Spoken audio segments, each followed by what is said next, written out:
আজকে তোমার ভিতরে আসা বন্ধ। একদমই আমার কাছে আসবে না বলে দিলাম। আমাকে স্পর্শ করবে না। সরাও তোমার হাত আমার পেটের উপর থেকে। তুমি অনেক পচা। কি করলাম আমি আবার? তোমার নরম আলতো সংবেদনশীল পেটে আমার ঠান্ডা হাত রেখেছি বলে এমন করছো? এবার তাহলে খামচি দেব কিন্তু। এই না না, এমন করে না। আমি ব্যথা পাবো তো। তুমি আসতে লেট করলে কেন? জানো না আমি কখন থেকে বসে আছি? তোমাকে ঘরে ঢুকতে দেওয়াটাই ঠিক হয়নি, আর এসেই দুষ্টুমি শুরু করেছো।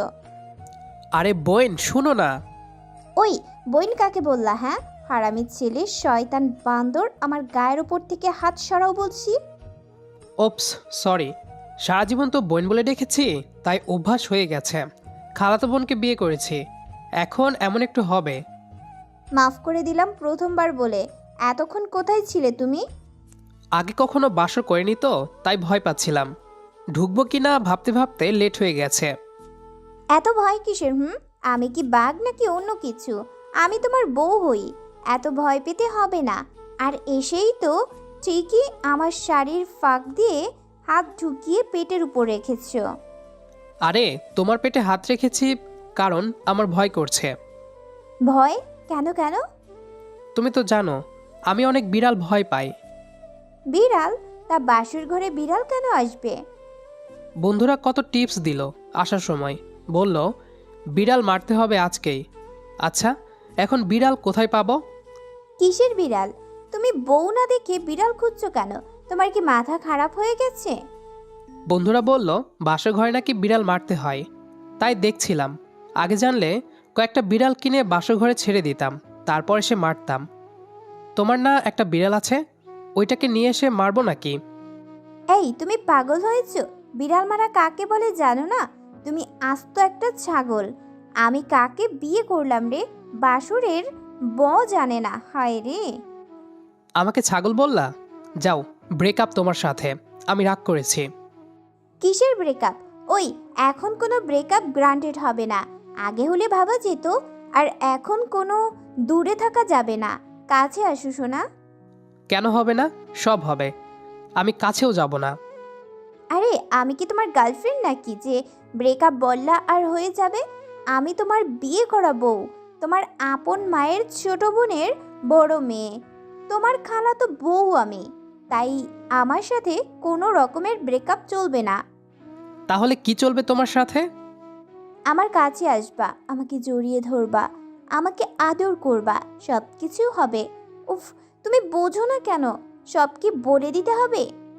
তাহলে মুখের ওপর থেকে কাপড়টা সরাও তো, তোমাকে দেখি। তোমার ঠোঁটে চুমু দেব। ইস, কি বেশরম! ঠোঁটের উপর চুমু খাবে? আমাকে সেটা সরাসরি বলছে। আর বউদের মুখের ওপর কাপড়টা ছেলেদের তুলতে হয়। মানে বাসর ঘরে বরেরা তার বউয়ের ঘোমটা তুলে বউকে দেখে। এর আগে তুমি কয়টা বিয়ে করেছো? এত কিছু কিভাবে জানো? আমি কেন জানি না? কি? কি বললা তুমি? ওই, তোমার সাথে রিলেশন আমার 3 বছর। তুমি জানো না আমি আগে কি করেছি? এটা কেন বললা? যাও, সত্যি সত্যি ব্রেকআপ। এবার তুমি দূরে যাও, সরো। বাসরাতে ব্রেকআপ করতে নেই, এতে বাচ্চা পয়দা করতে অনেক দেরি হবে সোনা। কেন করতে নেই? করব ব্রেকআপ। লাগবে না আমার কিছু। তুমি একটা অসভ্য। বাসরাতে ব্রেকআপ করলে আল্লাহ পাপ দেয়, সাথে বাচ্চা ডাউনলোড করতেও দেরি হয়ে যাবে। বিড়ালটাও খুঁজতে হবে। আর শোনো, এখন তো আমি তোমার বর, তাই ব্রেকআপ করলেও কিছু হবে না। তাই না? আমার কথা আমাকে বলো। যাও, কথা নেই। তানভীর গিয়ে তিশার সামনে বসল। তারপর আস্তে আস্তে তিশার মাথার ওপর থেকে লম্বা ঘোমটাটা তোলে। তিশা তানভীরের দিকে তাকায়। তানভীরও তিশার দিকে তাকিয়ে আছে। তানভীর তার বউকে দেখে অবাক হয়। তিশাকে এতটা সুন্দর লাগবে কখনো ভাবতেই পারেনি। তিশাকে যখন পড়াতো তখন তিশা সেজেগুজে আসলেও তানভীর তেমন ওর দিকে তাকাতো না। তবে আজকে বউ সাজে নিজের খালাতো বোনকে দেখে তানভীর পাগল হয়ে যায়। সেজন্য তানভীর আর দেরি না করে তাৎক্ষণিক তিশার গালে একটা চুমু দেয়। তিশা তখনই কেঁপে উঠে বলে, ওইভাবে না বলে চুমু দিলা কেন? তোমার নামে কিন্তু জরিমানা করব বলে দিলাম। আমার বউ, আমি যা ইচ্ছে করব। তোমাকে কেন বলবো? তোমাকে কি ট্যাক্স দিতে হবে নাকি? হ্যাঁ, তাই বলে এভাবে একটু বলে দিতা, আমিও গালটা পেতে দিতাম। না বলাতেই সব হবে। এত বলে করলে ফিলিংস চলে যাবে, আদর আসবে না আর। সুন্দরী একটা বউয়ের সাথে তুমি এমন করতে পারলে? তোমার নামে মামলা করা দরকার। তোমার থেকে তোমার ছোট বোন অনেক সুন্দর। ইস, তোমার বোনকে যদি পড়াতে গিয়ে তোমার সাথে রিলেশন না হতো, তাহলে তোমার ছোট বোন আজ এভাবে আমার সামনে বসে থাকতো। পড়াতাম তোমাকে আর বিয়ে করতাম তোমার বোনকে। কি কি বললা তুমি? ওই, তোমার এত বড় সাহস কে দিয়েছে? আমার সামনে আমার বোনকে নিয়ে তুমি বউ হিসেবে কল্পনা করো। আমি থাকবো না আর তোমার কাছে। এখনই বাপের বাড়ি চলে যাব। আমাকে তুমি এক্ষুনি ছাড়ো। সুন্দরীকে সুন্দরী বলেছি, তোমার থেকে তোমার বোন বেশি সুন্দর। আমি কি করব বলো? আমার তো শালিকা লাগবে সোনা। হারামি কুত্তা শয়তান, তুই আমাকে বিয়ে করে আমার বোনের কথা বলিস? তোকে আমি কি করব? তিশা কথাগুলো বলে তানভীরের বুকে কিলঘুষি মারতে শুরু করে। তানভীর নিজেকে সামলে নিয়ে তিশার হাত ধরে, কিন্তু তিশা মোচড় দিয়ে তানভীরের থেকে নিজেকে ছাড়িয়ে নেয়। তারপর আবার তানভীরের পেটে বুকে মারতে থাকে। তিশার একটা ঘুষি তানভীরের মুখে এসে লাগে। তানভীর সাথে সাথে আহ বলে চিৎকার দিয়ে গালে হাত দেয়, বিছানায় উল্টে গিয়ে পড়ে। তিশা ভয় পায়। তানভীরের অনেক লেগেছে কিনা এটা ভেবেই তিশা ভয়ে চুপচাপ স্থির হয়ে বসে। কয়েক সেকেন্ড পর তিশা বলে, তানভীর, তোমার লাগছে? কই দেখি কোথায় লাগছে। সরি, আমি জোরে মারতে চাইনি। আহ উ কি জোরে মারলো রে! আম্মু, আমাকে নিয়ে যাও। আমি এই মেয়ের সাথে বাসর করব না। কেন বিয়ে দিলে তোমার বোনের মেয়ের সাথে? আমাকে মেরে ফেললো রে! Sorry Tanvir, sorry. কোথায় লেগেছে তোমার? দেখি তো, আমাকে একটু দেখাও। না, দেখাবো না। আমাকে তুমি ছুবে না। আমাকে মেরেছ। বউ হয়ে বরকে তুমি মেরেছ। আমি এ ঘর করব না। আরে কি বলো এইসব বাচ্চাদের মতো? সরি তো বাবু, একটু দেখি না কোথায় লাগছে। আর এমন হবে না। না, তুমি রাক্ষসী, তুমি কটকটি। আমাকে তুমি ভালোই বাসো না। আমাকে সুযোগ পেলে তুমি মেরেই ফেলবে। আমি কেন তোমাকে বিয়ে করলাম রে? ওরে মা, আমাকে মেরে ফেললো রে! থামো প্লিজ, তুমি কিন্তু আমাকে অপমান করছো। আমি জোরে মারিনি। আমার লাগছে অনেক। আমি এখন চিৎকার করব। ওরে, কে কোথায় আছো? আমাকে বাঁচাও! ছাড়, শয়তানের খালা। তুই আমার মন পাবি কিন্তু দেহ পাবি না। ছেড়ে দে শয়তান। তোর ঘরে কি আর বর নেই? উফ তানভীর, ফাজলামি করছো? রাত কয়টা বাজে? কাছে আসো জলদি। কেন কাছে আসবে? সরো তুমি। আমার কাছে তুমি আসবা না। আমাকে তুমি মেরেছ। এ জীবন আর রাখবো না আমি। দেখি হাত সরাও তুমি। তানভীর হাত সরায় না। তানভীর তার প্যান্টের ওপরে হাত দিয়ে রেখেছে। তিশা তানভীরের দিকে তাকিয়ে অবাক হয়। সে মেরেছে বুকে, আর তানভীর হাত রেখেছে ছেলেদের গোপন জায়গার ওপরে। তিশা রেগে বলে, ওই ছেলে, আমি তোমাকে বুকে মেরেছি। তুমি তোমার ওটার উপরে হাত দিয়ে রেখেছো কেন? না, তুমি ওখানে মেরেছ। সরো, আমার ওখানে লেগেছে। হাত সরাও, হাত বুলিয়ে দিব। না, তুমি আবার হাত বোলানোর নাম করে ওটার সাথে কি না করবা। সরো বলছি। তিশা তানভীরের হাত জোরে টেনে ধরে। তিশা আর দেরি করে না, সাথে সাথে তানভীরের গালে চুমু দেয় অনেকগুলো। কপালে চুমু দেয়, গালে চুমু দেয়, গলাতে বুকে চুমু দিতে থাকে। তিশা সোজা হয়ে বসে বলে, এবার হয়েছে তো? এখন কি তোমার ওখানে ওটার উপরে চুমু দেব? বলো বলো, দেখি আর কোথায় লাগছে তোমার। পাঞ্জাবির বোতামগুলো খুলে দেই, বুকে আরো চুমু দেই, আসো। নাকি পাজামার ফিতা খুলে দিয়ে? ওই ওই থামো। কি বলছো এসব? হ্যাঁ, আমার কেমন হচ্ছে? ওটার উপর থেকে হাত সরা বলছে এখনই। তিশা হাসতে থাকে। তানভীরের পায়জামার ওপর থেকে তিশা হাত সরিয়ে তানভীরের পাঞ্জাবির বোতামগুলো খুলে দিতে থাকে। তারপর তিশা দুই হাত দিয়ে পাঞ্জাবি একটু ফাঁকা করে নিল। এরপর তানভীরের বুকে তিশা চুমু দিতে থাকে। তানভীর চুপচাপ শুয়ে আছে চোখ বন্ধ করে। তানভীরের সারা বুকে তিশা চুমু দেওয়ার পর সোজা হয়ে বসে বলে, এখনো কি ব্যথা আছে? ও, এখনো তো তোমার স্পেশাল জায়গাতে চুমু বাকি, তাই না? বলো, দেখি দিব। ভাবছি। কি ভাবছো আবার? কোথায় কোথায় চুমু দিতে পারি? আমি সবখানে চুমু দিতে পারি সোনা, দিব নাকি? তুমি এত সুন্দরী হয়ে আমাকে আদর করতে পারো, তাহলে যদি তোমার বোন হতো সে এমনিতে কতটা সুন্দরী, তাহলে বোঝো ওর থেকে কত আদর পেতাম। ইস, কি লস করলাম তোমার বোনকে বিয়ে না করে, যদিও শালিকা পেলাম। কি? থাক তুই। আমি এখনই চলে যাব মায়ের কাছে। খালামণিকে বলবো তোমার ছেলে একটা বেইমান, তার লিংক ভাইরাল হয়েছে, আমাকে ঠকিয়েছে। তিশা বিছানা থেকে উঠে দাঁড়ায়। তানভীরের দিকে না তাকিয়ে সে ব্যালকনিতে গিয়ে দাঁড়ালো। তানভীর দেওয়াল ঘড়ির দিকে তাকায়। রাত 1টা বাজে। আজকে ওদের বাসরাত। দুজনে একে অপরকে ভালোবাসে অনেক, দুজনে ভালোবেসেই বিয়ে করেছে। তানভীর তিশাকে সবসময় রাগাতে বা খ্যাপাতে পছন্দ করে। তানভীরের এটা বেশ ভালো লাগে। ওদের মধ্যে সম্পর্ক গড়ে ওঠে অন্যরকমভাবে। তাহলে পুরোটা খুলে বলি। তিশা আর তানভীর হলো দুজন আপন খালাতো ভাই বোন। তানভীরের মায়েরা 2 বোন। তানভীরের মা বড় আর তিশার মা ছোট। তিশারা 2 বোন আবার। তানভীরের পড়াশোনা শেষ করে জবও করে একটা। তিশার মা তার বোনকে অনুরোধ করে তার ছোট মেয়ে নিধিকে পড়ানোর জন্য। তাই তানভীর অফিস শেষ করে রোজ নিধিকে পড়াতে যেত। প্রথম দিনের ঘটনা থেকেই ওদের প্রেম শুরু। স্টুডেন্টের বড় বোনের সাথে তানভীর টিচারের প্রেম শুরু হয়। আবার সম্পর্কে ওরা খালাতো ভাই বোন। তানভীর পড়াতে আসে একদিন। সন্ধ্যার পরেই আসছে তানভীর। তানভীর দরজার কলিং বেল বাজাতে একটা ছোট মেয়ে দরজা খুলে দেয়। সেই ছোট মেয়েটাই হলো তিশার বোন নিধি। তানভীর ভেতরে ঢুকতে যাবে তার আগেই নিধি তিশা আপু বলে ডাক দেয়। তিশা আসে তানভীরের সামনে, কারণ ওরা জানতো না তানভীর পড়াতে আসবে। তিশার মাথায় ওড়না পেঁচানো। তানভীর ভেতরে ঢুকতে যাবে, ঠিক তখনই তিশা সরে যেতেই তিশার ওড়নার সাথে তানভীরের ঘড়ি আটকে যায়। তানভীর টান দিতেই তিশার ওড়না খুলে পড়ে। তিশা বলে, ওই ছেলে, খালা কি আপনাকে কিছু শেখায়নি? আপনি প্রথম দিন এসেই আমার ওড়না ধরে টান দিলেন।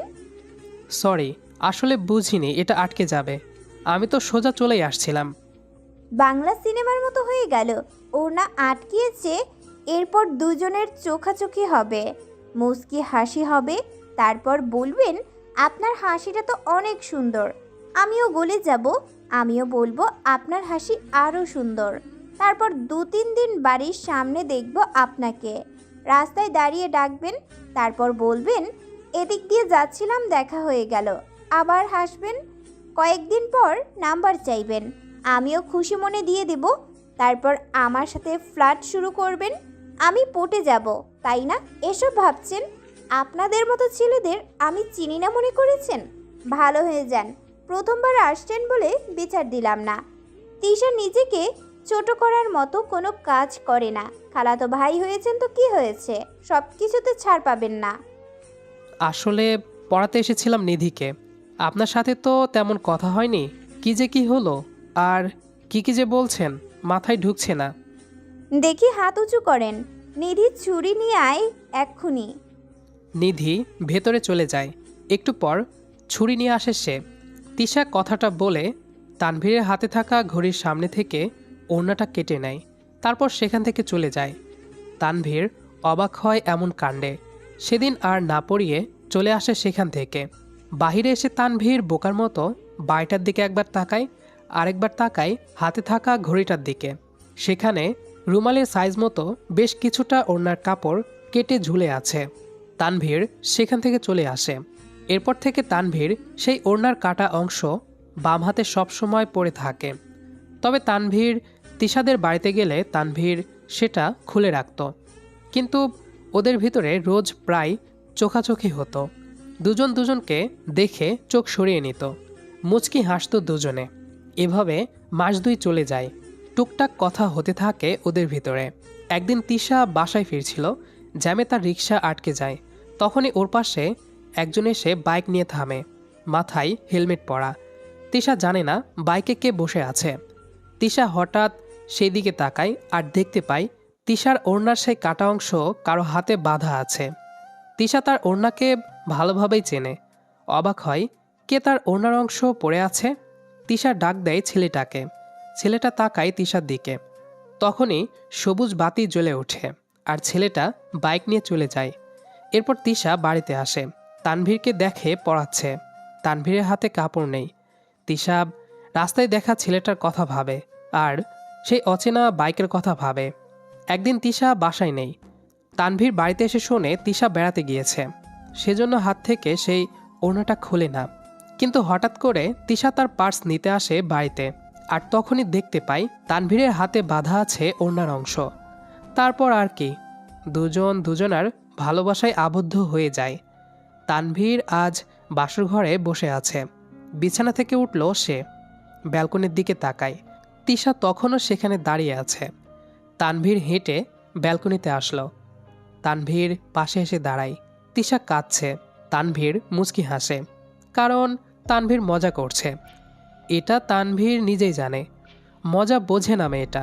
তানভীর বলে, এই তুমি কাঁদছো কেন? সরি তো, আমি তো মজা করছিলাম। আর এমন হবে না জান।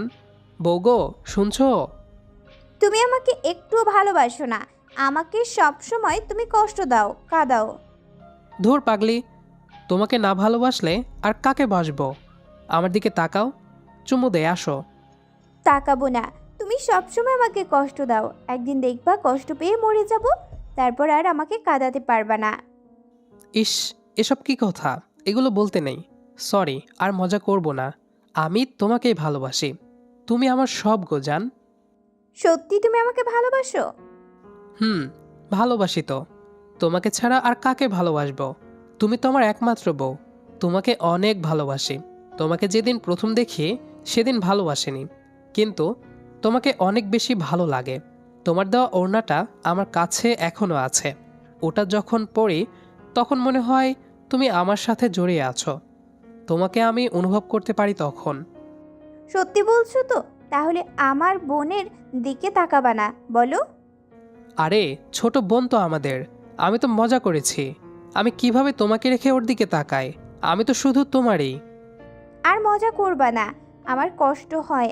আমি তোমাকে অন্য কারোর সাথে কখনো দেখতে পারবো না। ঠিক আছে, এখন আরো কিল ঘুষি দাও আমাকে, আমার পাগলি বউটা। না, তোমার লাগবে, ব্যথা পাবা তুমি। আমিও মারবো না তোমাকে। তাতে কি? তুমি আমাকে তখন আদর করে দিবা, চুমু দিবা সেখানে। তোমার নরম ঠোঁটে আমার সারা দেহ স্পর্শতা পাক। আসো আসো, জলদি আসো। তুমি দুষ্টুমি শুরু করছো কেন? আমার নাভিতে হাত দিয়ে কি করো? পচা। তুমি তো আমার বউ। আসো, কাছে আসো, অনেক আদর দিব। তানভীর তিশাকে জড়িয়ে ধরে। তিশা তানভীরের বুকে মাথা রেখেছে। তিশা তার আঙ্গুল দিয়ে তানভীরের বুকে আস্তে আস্তে স্পর্শ করতে থাকে।